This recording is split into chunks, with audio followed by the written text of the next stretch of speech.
ไปเบิ่งที่ทานนางทิพกรจันทวงศารองรัฐมนตรีรองหัวหน้าห้องว่าการสำนักงานนายกรัฐมนตรี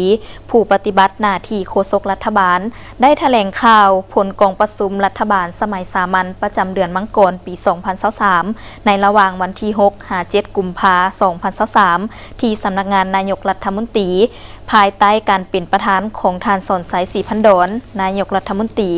มีบรรดารองนายกรัฐมนตรีและสมาชิกรัฐบาลเข้าร่วม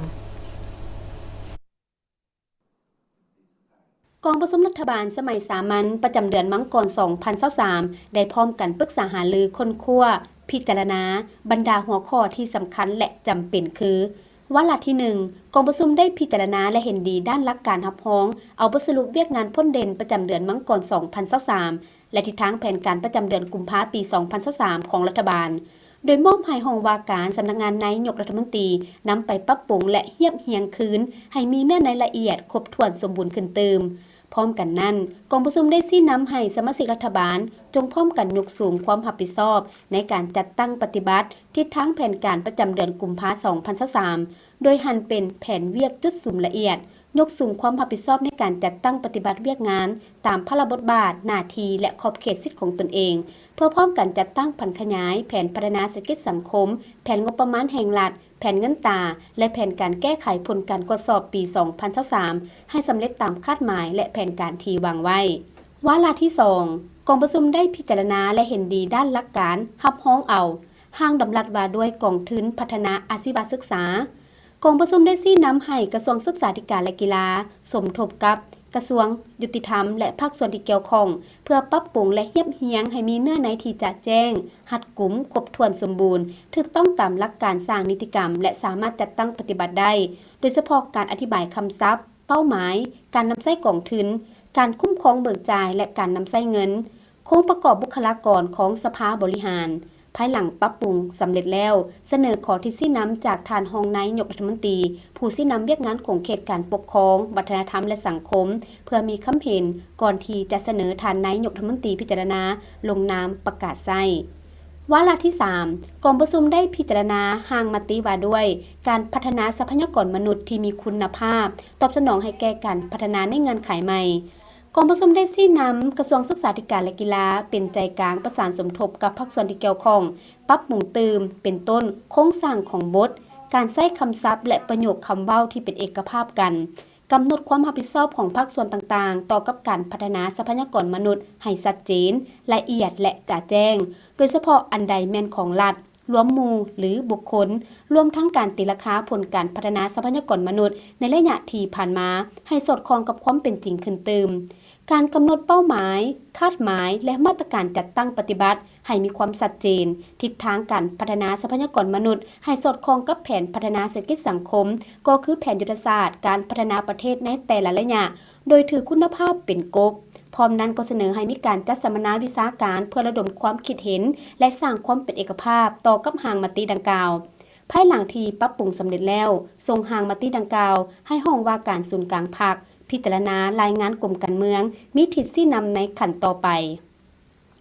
วาระที่ 4 กองประชุมได้พิจารณาและเห็นดีด้านหลักการรับร้องห่างดำรัสว่าด้วยการปรับไหมและนำใช้มาตรการอื่นต่อผู้ละเมิดกฎหมายและระเบียบการเกี่ยวกับมาตรฐานและห่างดำรัสว่าด้วยการปรับไหม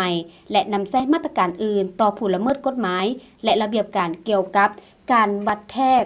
กองประชุมได้ชี้นำกระทรวงอุตสาหกรรมและการค้าสมทบกับกระทรวงยุติธรรมและภาคส่วนที่เกี่ยวข้องปรับปรุงเติมให้มีเนื้อในครบถ้วนรัดกุมละเอียดและจะแจ้งขึ้นเติมโดยเฉพาะการกำหนดอัตราค่าปรับไหมการนำใช้เงินจากการปรับไหมมาตรการต่อผู้ละเมิดการปกป้องผู้ที่ถูกผลกระทบก็คือผู้บริโภคพร้อมทั้งค้นคว้าความเป็นไปได้ในการโฮม2ห้างดำรัสดังกล่าวเข้าเป็นดำรัสฉบับเดียวกันโดยให้ถูกต้องสอดคล้องกับกฎหมายและระเบียบการที่เกี่ยวข้องภายหลังปรับปรุงสำเร็จแล้วเสนอทานนายกรัฐมนตรีพิจารณาในขั้นต่อไปพร้อมกันนี้ได้ชี้นำให้กระทรวงการเงินเป็นใจกลางสมทบกับภาคส่วนที่เกี่ยวข้องคนคว้าเกี่ยวกับการปรับไหมเจ็ดเป็นนิติกรรมรวมหรือจะแยกเป็นนิติกรรมของแต่ละแขนงการแล้วรายงานรัฐบาลเพื่อมีทิศชี้นำวาระที่ 5 กองประชุมได้พิจารณาและเห็นดีด้านหลักการรับร้องห่างดำรัสว่าด้วยเขตปลอดภาษีและห้านค่าปลอดภาษีก กองผสมได้ชี้นำให้กระทรวงการเงินสมทบกับภาคส่วนที่เกี่ยวข้องปรับปรุงและเรียบเรียงเนื้อในรายละเอียดจะแจ้งครบถ้วนสมบูรณ์และรัดกุมขึ้นเติมโดยเฉพาะการกำหนดนิยามเกี่ยวกับเขตปลอดภาษีและห้านค่าปลอดภาษีการแบ่งขันคุ้มครองการมีส่วนร่วมของแขนงการที่เกี่ยวข้องเงื่อนไขของผู้ลงทุนอยู่ในเขตประเภทกิจการการกำหนดขอบเขตที่ตั้งและเนื้อที่เขตปลอดภาษีพร้อมทั้งกวดกาคืนความสอดคล้องกับนิติกรรมที่เกี่ยวข้องอื่นๆและกำหนดความรับผิดชอบภายหลังปรับปรุงสำเร็จแล้วเสนอขอที่สิ้นน้ำจากทานรองนายกรัฐมนตรีผู้สิ้นน้ำเวียกงานของเขตการปกครองวัฒนธรรมและสังคมเพื่อมีคำเห็นก่อนที่จะเสนอทานนายกรัฐมนตรีพิจารณาลงนามประกาศใช้สำหรับทิศทางแผนเวียกจุดสุ่มประจำเดือนกุมภาพันธ์2023ต้นต่อแม่นสืบต่อสุ่มใส่ปฏิบัติบางเวียกงานที่สำคัญในการผันขยายและจัดตั้งปฏิบัติ5แผนเวียกที่เป็นบุริมาสิทธิ์อันฮีบด่วนในปี2023ไปเคียงคู่กับแผนพัฒนาเศรษฐกิจสังคมแห่งชาติแผนงบประมาณแห่งรัฐและแผนเงินตราประจำปี2023ติดพันกับ2วาระแห่งชาติซึ่งบรรดาหน้าเวียกจุดสุ่มตัวจริงจำนวนหนึ่งมีดังนี้1. สุ่มใส่จัดตั้งพันขยายดำรัสของนายกรัฐมนตรีเลขที่90ลงวันที่31มังกร2023ว่าด้วยการกำหนดหน้าเวียกและแบ่งความรับผิดชอบในการจัดตั้งปฏิบัติแผนพัฒนาเศรษฐกิจสังคมแผนงบประมาณแห่งรัฐและแผนเงินตราประจำปี2023และแผนการแก้ไขผลการตรวจสอบเสนอให้แต่ละกระทรวงแบ่งความรับผิดชอบภายในของตนให้ละเอียด2. สืบต่อนำพาชี้นำการจัดตั้งปฏิบัติแนวทางป้องกันชาติป้องกันความสงบทั่วปวงชนรอบด้านด้วยมาตรการต่างๆอย่างตั้งหน้าและต่อเนื่องเฮ็ดให้กำลังป้องกันชาติป้องกันความสงบทุกขั้นได้เคลื่อนไหวปฏิบัติหน้าที่ของตนอย่างเข้มแข็งสามารถรับประกันเสถียรภาพทางด้านการเมืองสังคมมีความสงบและเป็นระเบียบเรียบร้อยโดยพื้นฐานพร้อมกันนั้นก็เพิ่มทวีความเอาใจใส่ก่อสร้างรากฐานการเมืองให้มีความหนักแน่นและเข้มแข็งขึ้น3. สืบต่อสุ่มใส่แก้ไขปัญหาเศรษฐกิจมหาภาคติดพันกับการแก้ไขชีวิตการเป็นอยู่ของประชาชนให้ดีขึ้นโดยไวในนั่นสุ่มใส่การจัดเก็บรายรับให้ได้ตามแผนการสุกยู่สร้างให้มีฐานรายรับใหม่ยู่แห้งการหันเป็นทันสมัยในการจัดเก็บรายรับและคุ้มครองรายจ่ายในทุกโครงเขตสืบต่อปฏิบัติบรรดานิติกรรมที่รัฐบาลวางออกเกี่ยวกับการเพิ่มทวีการคุ้มครองและต้านการหัวไหลของรายรับงบประมาณรัฐการประหยัดและต้านการฟุ่มเฟือยการนำไส้ลดของรัฐและอื่นๆให้เข้มงวดรวมทั้งสุ่มใส่แก้ไขปัญหาการลงทุนของรัฐให้มีประสิทธิผลสูงขึ้นสืบต่อเอาใจใส่คุ้มครองอัตราแลกเปลี่ยนราคาสินค้าปริมาณ M2 อัตราเงินเฟ้อให้อยู่ในระดับที่คุ้มครองได้พร้อมทั้งสร้างความเข้มแข็งให้คลังแห่สำรองเงินตราต่างประเทศและส่งเสริมการนำใช้เงินกีบตามกฎหมายกำหนดให้มีประสิทธิผลสืบต่อจัดสรรแหล่งทุนและส่งเสริมผู้ประกอบการผลิตภายในติดพันกับการปรุงแต่งเกษตรกรรมเป็นสินค้าเพื่อส่งออกให้มีจุดสุม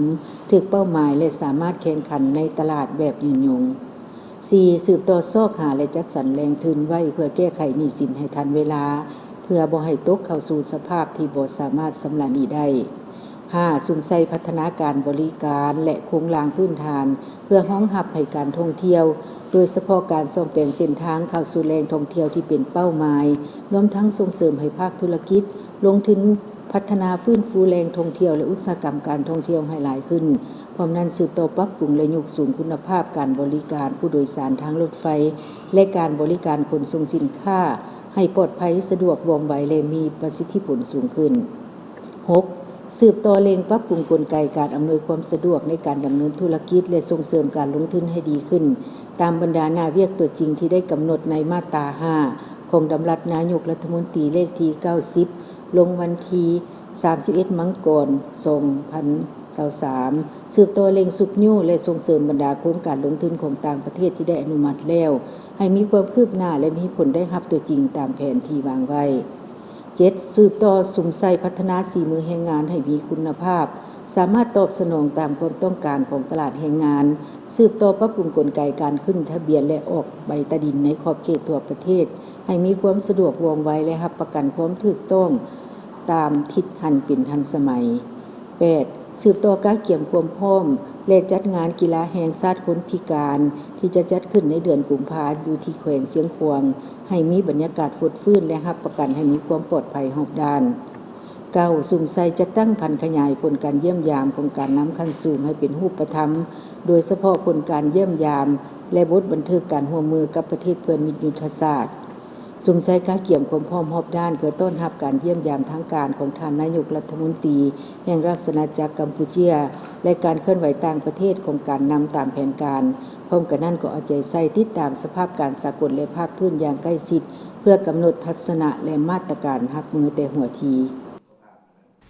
ท่านยังกล่าวอีกว่าเพื่อเฮ็ดให้ทิศทางเวียกงานจุดสุ่มในต่อหน้าได้รับการจัดตั้งปฏิบัติอย่างเป็นรูปธรรมมีผลสำเร็จท่านประธานของประชุมได้เรียกร้องมายังสมาชิกรัฐบาลจงนำเอาแผนเวียกจุดสุ่มประจำเดือนกุมภาพันธ์ 2023ไปหั่นเป็นแผนจัดตั้งปฏิบัติของแขนงการตนให้ละเอียดมีการแบ่งความรับผิดชอบและกำหนดคาดหมายในแต่ละระยะให้สอดคล้องกับเงื่อนไขสภาพความเป็นจริงและได้รับผลเป็นอย่างดี